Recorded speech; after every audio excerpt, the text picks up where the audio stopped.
Good morning everyone. आज हम लोग सॉल्व करने वाले हैं class 10th term 1 mathematics basic का सैम्पल क्वेश्चन पेपर। ये जो सैम्पल क्वेश्चन पेपर है आपको सीबीएसई की वेबसाइट पे मिल जाएगा, आप वहां से डाउनलोड करके इसे देख सकते हैं। तो चलिए देखते हैं क्या क्या है इस सैम्पल क्वेश्चन पेपर में। देखिए सबसे पहले ये है आपका sample question paper class 10th session 2021-22 के लिए टर्म 1 मैथमेटिक्स का बेसिक सैम्पल पेपर है। ये मैक्सिमम मार्क्स हैं आपके 40, यानी इस बार जो आपका एग्जामिनेशन होने वाला है टर्म 1 का वो 40 मार्क्स का होएगा। इस एग्जाम को सॉल्व करने के लिए आपको मिलेंगे 90 मिनट। तो देखते हैं, कुछ जनरल इंस्ट्रक्शन दे रखी है। इस क्वेश्चन पेपर में आपके पास 3 पार्ट्स आने वाले हैं, that is part A, B and C. जो सेक्शन ए है उसमें 20 क्वेश्चन होने वाले हैं और हर एक क्वेश्चन के लिए आपको 1 मार्क्स मिलेगा। अटेम्प्ट एनी 16 क्वेश्चन और आपको कोई भी 16 करने हैं, यानी आप पे 20 क्वेश्चन आएंगे एक मार्क्स के और आपने कोई भी 16 करने हैं। सेक्शन बी भी सेम है, आपके पास 20 क्वेश्चन आएंगे एक मार्क्स के और कोई भी 16 अटेम्प्ट करने हैं। और जो सेक्शन सी है उसमें 10 क्वेश्चन आएंगे जो कि 2 केस स्टडी होंगी, ठीक है, और आपने कोई भी 8 क्वेश्चन सॉल्व करने हैं। There is no negative marking, किसी भी तरीके की नेगेटिव मार्किंग नहीं है। तो कुल मिला के आपके पास 3 सेक्शन होने वाले हैं, that is section A, B and C. A section में 20 क्वेश्चन, बी सेक्शन में भी 20 और सी सेक्शन में 10 क्वेश्चन।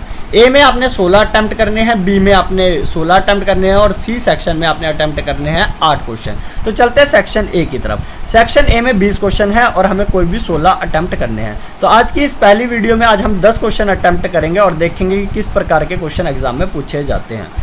तो देखते हैं पहला क्वेश्चन क्या है। अब बॉक्स कंटेन्स कार्ड नंबर 6 से 50। एक बॉक्स में कार्ड नंबर 6 से 50 तक थे।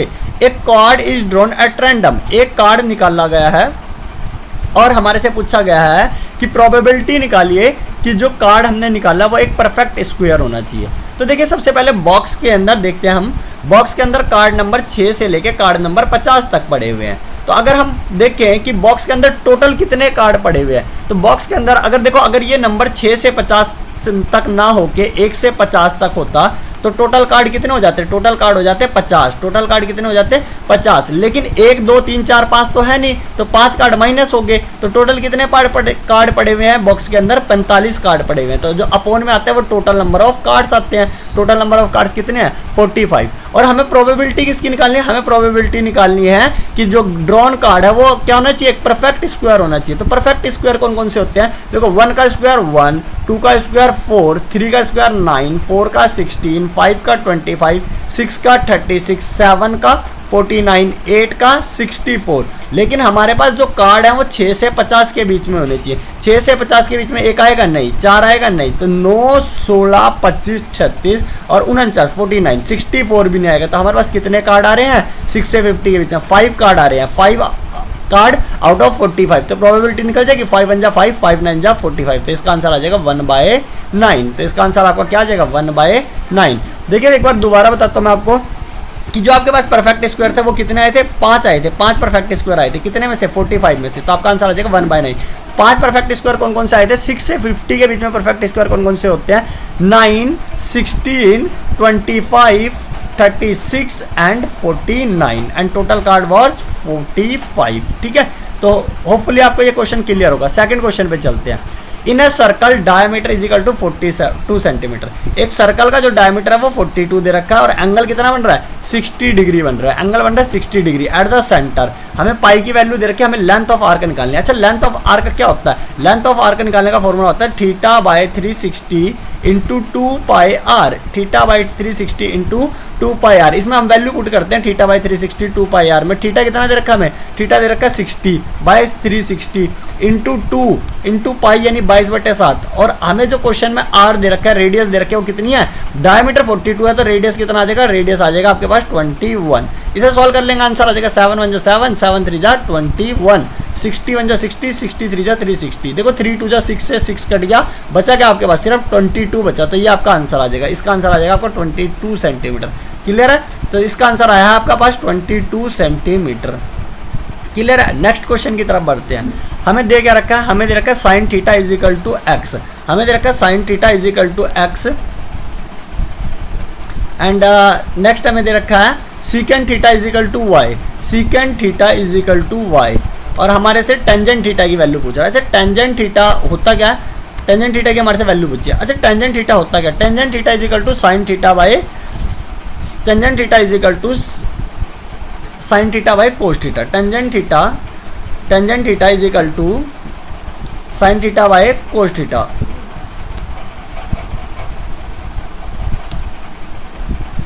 Tangent theta is equal to sine theta by cos theta. ठीक है, साइन थीटा कितना दे रखा है मेरे को, साइन थीटा मेरे को दे रखा है x, है ना। अब कोस थीटा तो हमें दे नहीं रखा, तो सीकेंट का पता है हमें, secant theta is equal to क्या होता है 1 बाय कोस, सीकेंट थीटा होता है 1 by cos theta is equal to y। तो कोस थीटा क्या आ जाएगा 1 बाय y, कोस थीटा क्या आ जाएगा 1 बाय y। ये नीचे वाली चीज आपको पता है रेसिप्रोकल हो जाती है, तो ये क्या आ जाएगा आपके पास यहाँ से x इंटू वाई बाय 1। तो आपके पास टेंजेंट थीटा की साइन वाई कोस होता था, आपका आंसर क्या आ गया x इंटू वाई। आपके पास आंसर क्या आ जाएगा इसका x इंटू वाई। क्लियर है टेंजेंट थीटा का आंसर। तो सबसे पहले हमने क्या किया, हमें साइन थीटा की वैल्यू दे रखी थी, इस सीकेंट थीटा को हमने कोस थीटा में कन्वर्ट कर लिया। Secant theta is equal to 1 by cos theta is equal to y, y की वैल्यू आ गया आपके पास, कोस थीटा की वैल्यू आ गया 1 by y, cos theta is equal to 1 by y, sine theta की हमें दे रखी थी, वैल्यू पुट करी, हमारे पास आंसर आ गया x बाय वाई। चलिए नेक्स्ट है आपके पास question number 4, the pair of linear equation has, कितने सोल्यूशन होंगे। अच्छा, लीनियर इक्वेशन के जो पेयर के सोल्यूशन होते हैं वो क्या होते हैं। अगर मान लो आपके पास दो लीनियर इक्वेशन है, अगर आपके पास दो लीनियर इक्वेशन है, अगर वो एक पॉइंट पे कट रही है तो इसका एक सोल्यूशन है, अगर वो 2 पॉइंट पे काटती है तो 2 सोल्यूशन है। ठीक है, अगर वो एक दूसरे के कोइंसिडेंट होती है, यानी एक दूसरे के बिल्कुल ऊपर जा रही है, तो उसके मैनी सोल्यूशन होते हैं। और अगर दो लीनियर इक्वेशन कभी भी नहीं काटती तो उसका कोई भी सोल्यूशन नहीं होता। तो चलिए देखते हैं, इसे ग्राफ पे ड्रॉ करते हैं। देखो एक बार हमें दे रखा है y की वैल्यू 0 है, y की वैल्यू 0 कहाँ पे होती है, y की वैल्यू 0 तो इस पॉइंट पे होती है, ओरिजिन पे। ये है आपका y इज इक्वल टू 0, तो मान लो यही वाली लाइन आ गई y इज इक्वल टू 0 के लिए। ठीक है, y इज इक्वल टू 0 के लिए हमारे पास कौन सी लाइन आ जाएगी, y इज इक्वल टू 0 के लिए हमारे पास ये वाली लाइन आ गई है। ठीक है, ये तो आपका x एक्सिस होता है, ये आपके पास y एक्सिस होता है, y इज इक्वल टू 0, और एक हमने बनाना y is equal to -5, y is equal to -5 यहाँ पे कहीं आएगी। ठीक है, अब बताओ इन दोनों में कोई आपके पास कॉमन पॉइंट आ रहा है जहाँ पे इंटरसेक्ट हो रहा हो, नहीं हो रहा है ना, इसलिए इसका आंसर आ जाएगा नो सोल्यूशन, क्योंकि ये दोनों लाइनें आपस में कहीं भी कट नहीं कर रही है। तो ये दोनों लाइनें आपस में क्या है, पैरेलल है, ये दोनों लाइनें आपस में पैरेलल है, इसलिए इसका आपका आंसर जाने वाला है नो सोल्यूशन। क्लियर है, नेक्स्ट क्वेश्चन की तरफ पढ़ते हैं। नेक्स्ट क्वेश्चन हमें दे रखा है, a fair die is thrown once, एक डाई को एक बार फेंका गया है, हमें प्रोबेबिलिटी निकालनी किसकी, कंपोजिट नंबर की। एक डाई को एक बार फेंका गया है, हमें कंपोजिट नंबर की प्रोबेबिलिटी निकालनी है। सबसे पहले हमारे पास कंपोजिट नंबर होते क्या है, कंपोजिट नंबर वो नंबर होते हैं जिनके पास एग्जैक्टली मोर देन 2 फैक्टर होते हैं ना। कंपोजिट नंबर वो नंबर होते हैं जिनके मोर देन 2 फैक्टर्स होते हैं। जैसे आपके पास 1 2 3 4, हम चेक करते हैं। ठीक है, क्या ये कंपोजिट नंबर है, नहीं, क्योंकि इसका एक ही फैक्टर है, इसका एक फैक्टर 1 है ना, एक नेचुरल फैक्टर है इसका, है ना। 2 के कौन कौन से 2 नेचुरल फैक्टर आएंगे, एक तो 1 आएगा और एक 2 आएगा, तो ये भी कंपोजिट नहीं बन सकता, क्योंकि कंपोजिट नंबर के एटलीस्ट जो है कम से कम जो है 3 फैक्टर होने ही होने चाहिए। ठीक है, अगर 3 पे आओ तो इसके फैक्टर कौन बनेंगे, 1 और 3, इसमें भी 2 आ रहे हैं, है ना। अगर हम बात करें 4 की, तो इसमें फैक्टर आएंगे आपके पास 1 2 और 4, तो इसके पास आपके पास एटलीस्ट, है ना, कम से कम 3 तो फैक्टर आ गए हैं आपके पास। तो यानी कि पहला कंपोजिट नंबर होता है आपके पास 4 और दूसरा कंपोजिट नंबर 5 आएगा नहीं, और अगला आएगा आपके पास 6। तो कितने कंपोजिट नंबर आए आपके पास, 2 कंपोजिट नंबर आ रहे हैं आपके पास। ठीक है, आपके पास इवन कंपोजिट नंबर कौन कौन से आ रहे हैं, 4 और 6, कितने में से 2 आ रहे हैं, कितने में से 6 में से, तो आपके पास आंसर आ जाएगा 1/3, आपके पास इसका आंसर आ जाएगा 1/3। क्लियर है, नेक्स्ट क्वेश्चन की तरफ बढ़ते हैं। देखिए 8 चेयर और 5 टेबल का मुझे प्राइस दे रखा है, 8 चेयर और 5 टेबल का प्राइस दे रखा है 10,500 रुपये। आसान सा है, चेयर को मान लो x है और एक टेबल का प्राइस मान लो y है, 5 चेयर और 3 टेबल, है ना। ये चेयर x मान रहे हैं, हम टेबल को क्या मान रहे हैं, y मान रहे हैं, है ना। 8 चेयर है और 5 टेबल है, तो हमारे पास कैसे करेंगे, 8 चेयर और 5 टेबल इजिकल टू कितना दे रखा है हमें, 10,500 रुपये, 10,500 रुपये हमें इसका प्राइस दे रखा है। दूसरे बार हमें क्या दे रखा है कि हमारे पास 5 चेयर है और 3 टेबल है 6450 रुपये की, 5 चेयर है और 3 टेबल है कितने रुपए की, 6450 रुपये की। ठीक है, हमारे से पूछ रहा है price of a chair, price of a each chair, एक चेयर का प्राइस। तो देखिए चेयर का प्राइस अगर हमें निकालना है तो आपका x चेयर था और y क्या था, टेबल था, तो टेबल को एलिमिनेट करते हैं। एलिमिनेट करने के लिए क्या करेंगे, इसे मल्टीप्लाई करेंगे 3 से और इसे मल्टीप्लाई करेंगे 8 से, सॉरी इसे मल्टीप्लाई करेंगे 3 से और इसे मल्टीप्लाई करेंगे हम लोग किससे, इसे मल्टीप्लाई करेंगे हम 5 से। किससे मल्टीप्लाई करेंगे, इसे 5 से। 5 से मल्टीप्लाई करने के बाद इसे मल्टीप्लाई करते हैं और देखते हैं 8 3 जा 24x, 5 3 जा 15y, और इसे सॉल्व करोगे तो कितना आ जाएगा, 300 300 3 5 जा 15, 1 कैरी 10 30 और 1 31। इसे सॉल्व करो, ये आ जाएगा 25x प्लस 15y, और इसे सॉल्व करोगे कितना आ जाएगा आपके पास, 0, 5 5 जा 25 और 2 कैरी, 5 4 जा 20 और 2 22, 2 कैरी, 6 5 जा 30 और 2 32। इसे सॉल्व करते हैं आप। इसे सॉल्व करने में देखो हमें क्या मिलने वाला है, ये आपके पास आ जाएगा साइन माइनस का, ये भी माइनस का और ये भी माइनस का, तो ये कैंसिल आउट हो जाएगा। ये आएगा आपके पास माइनस का x इजिकल टू माइनस का कितना आएगा 0, 5 में से 0 गए 5, 12 में से 5 गए 7, तो ये कट गया, तो x की वैल्यू कितनी आ गई 750। और x की क्या था हमारे पास, प्राइस ऑफ चेयर, तो एक चेयर का जो प्राइस है कितना आ गया 750 रुपीज़। क्लियर है क्वेश्चन, ठीक है, बिल्कुल आसान सा क्वेश्चन था ये। ठीक है, नेक्स्ट क्वेश्चन की तरफ मूव करते हैं, डेट इज क्वेश्चन नंबर 7। ठीक है, बिल्कुल आसान सा क्वेश्चन अगेन दे रखा है हमारे पास, cos theta plus cos square theta is equal to 1।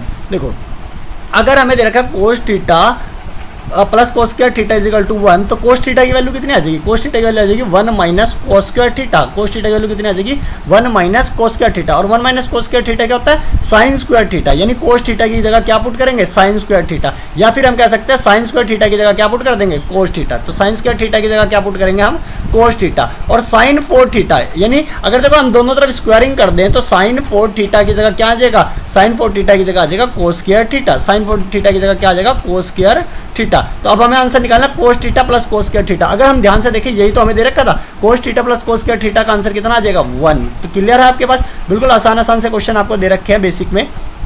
Next आपसे पूछ रहा है the decimal representation of this number. आपने पढ़ा होगा पहले चैप्टर में कि अगर किसी भी नंबर के डिनोमिनेटर में, अगर किसी भी नंबर के डिनोमिनेटर में अगर 2 और 5 होता है, अगर किसी भी नंबर के डिनोमिनेटर में 2 और 5 होता है, ठीक है, और इसके अलावा आपके पास कोई और नंबर दे ही नहीं रखा है, और कोई नंबर नहीं दे रखा है आपके पास 2 और 5 के अलावा, जैसे आपको 3 नहीं दे रखा है, 7 नहीं दे रखा है, डेट इज प्राइम नंबर नहीं दे रखा कोई और, तो आपका जो डेसिमल नंबर है वो कैसा बनता है, वो टर्मिनेटिंग डेसिमल नंबर बनेगा। ये वाला डेसिमल नंबर कैसा बनता है टर्मिनेटिंग। अगर आपके पास डिनोमिनेटर में हमेशा 2 और 5, या तो 2 दे रखा हो या 5 दे रखा हो या दोनों दे रखे हो, ठीक है, इसके अलावा और कोई नंबर नहीं दे रखा हो, तो आपका इस केस में हमेशा जो डेसिमल होता है वो कैसा होता है टर्मिनेटिंग डेसिमल होता है। क्लियर है, नेक्स्ट क्वेश्चन की तरफ बढ़ते हैं।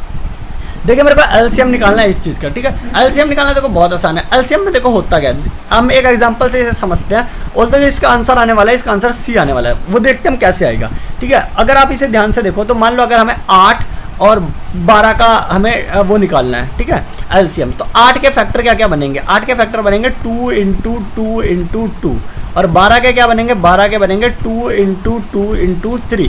इसको हम क्या लिख सकते हैं, इसको मैं लिख सकता हूँ 2 की पावर 3, इसको लिख सकता हूँ मैं 2 की पावर 2 इंटू 3, इसको मैं लिख सकता हूँ 2 की पावर 2 इंटू 3।